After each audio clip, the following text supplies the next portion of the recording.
हर साल 24 दिसंबर को मखमली आवाज के मालिक पासर्व गायक मोहम्मद रफ़ी को उनके चाहने वाले शिद्दत से याद करते हैं।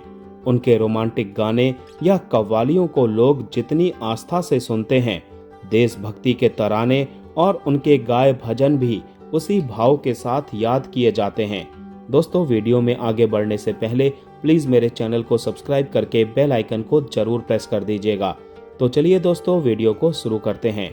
मोहम्मद रफ़ी, मुकेश और किशोर कुमार या किसी अन्य दिग्गज पुरुष गायकों की कोई तुलना नहीं हो सकती। ये सभी पासर्व गायक हमारी फिल्म इंडस्ट्री की शान हैं। अलग अलग खासियतों की वजह से विख्यात हुए और ना जाने कितने ही कलाकारों को प्रभावित किया। इनके गाए गानों की न केवल संख्या अलग अलग है, बल्कि लोकप्रियता के मानदंड और फैंस की मंडली भी अलग अलग है। किसी को मोहम्मद रफ़ी की मखमली गायकी पसंद है, तो किसी को मुकेश के दर्द भरे नगमे अच्छे लगते हैं, तो किसी को किशोर कुमार का शोख अंदाज खूब भाता है। शैली और सिचुएशन के हिसाब से सबने अलग अलग मिजाज के गाने गाए हैं, जिनमें रोमांटिक से लेकर देशभक्ति और भजन तक शामिल हैं। इन पासर्व गायकों के रोमांटिक और क्लासिकल गानों की चर्चा बहुत हो चुकी है। आज हम भक्ति गीत या भजन कीर्तन की बात विशेष तौर पर करते हैं और ये जानने की कोशिश करते हैं कि फिल्मी पर्दे पर हमारे दिग्गज गायकों में किसने कब और कैसे भजन कीर्तन गाए हैं। मोहम्मद रफ़ी, मुकेश, किशोर कुमार, मन्ना डे, महेंद्र कपूर या चंचल आदि सभी ने कभी न कभी भक्ति गीत गाए हैं। गौरतलब है कि पहले फिल्मों में कहानी की मांग के मुताबिक गाने लिखे जाते थे और अभिनेता के चेहरे या सीक्वेंस के मुताबिक गायकों का चयन किया जाता था। कौन से गायक की आवाज किस अभिनेता के लिए उचित होगी, इसका ख्याल रखा जाता था।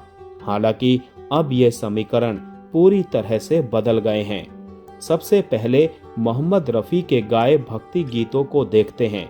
शुरुआत 1952 की बैजू बावरा से करते हैं। यह उस जमाने की बायोपिक थी।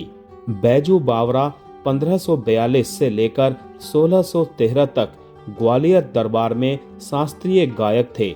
अकबर के नवरत्नों में एक तानसेन के दौर में उनकी भी उतनी ही ख्याति थी। इस किरदार को भारत भूषण ने निभाया था और साथ में थी मीना कुमारी। वास्तव में बैजू बावरा एक भक्त गायक की बायोपिक थी। इसके गाने लिखे थे शकील बंदायूनी ने और संगीत दिया था नौशाद ने।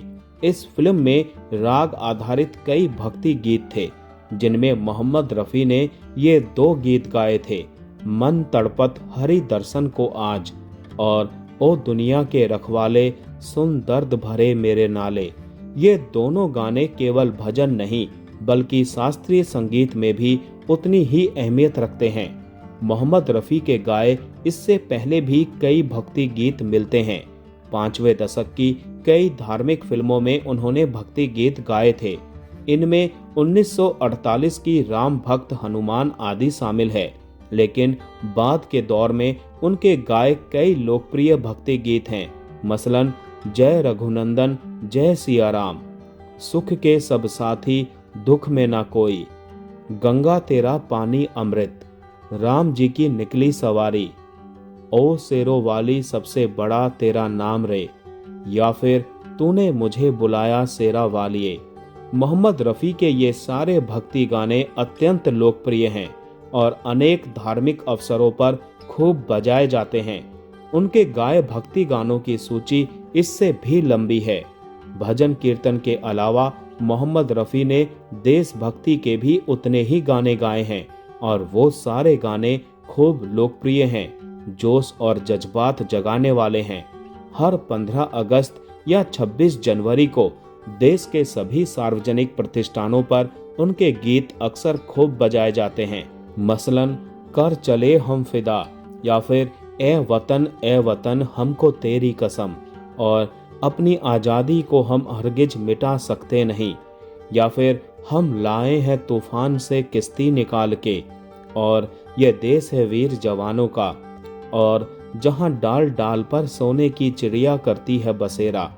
इन गीतों के बगैर देशभक्ति एहसास ही पूरा नहीं होता। मुकेश, किशोर कुमार, महेंद्र कपूर या मन्ना डे के गाए भक्ति गीतों की बात करें तो ये भी अनोखे और निराले हैं। मुकेश ने फिल्मों से ज्यादा प्राइवेट भजन गाए हैं।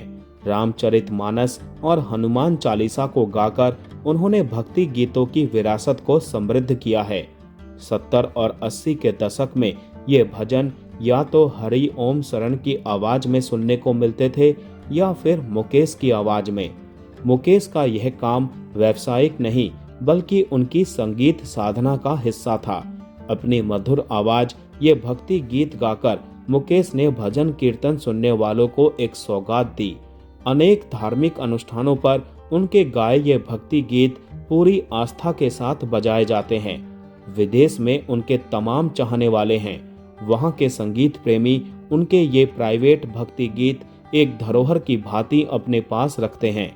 किशोर कुमार वैसे तो चंचलतापूर्ण गानों के लिए प्रसिद्ध हुए, लेकिन उनके भी कई भक्ति गीत सुनने को मिलते हैं जो काफी लोकप्रिय हुए।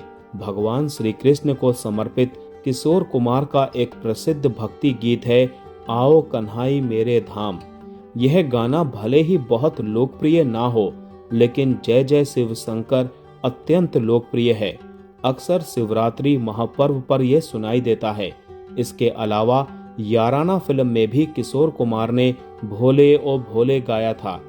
यह गाना भी काफी लोकप्रिय है और शिवरात्रि महापर्व पर सुनाई देता है। वहीं महेंद्र कपूर का रामचंद्र कह गए सिया से या फिर मन्ना डे का तू प्यार का सागर है भक्ति गीतों में अनुपम स्थान रखता है। चंचल तो चलो बुलावा आया है या माता के गीतों के लिए ही विख्यात थे।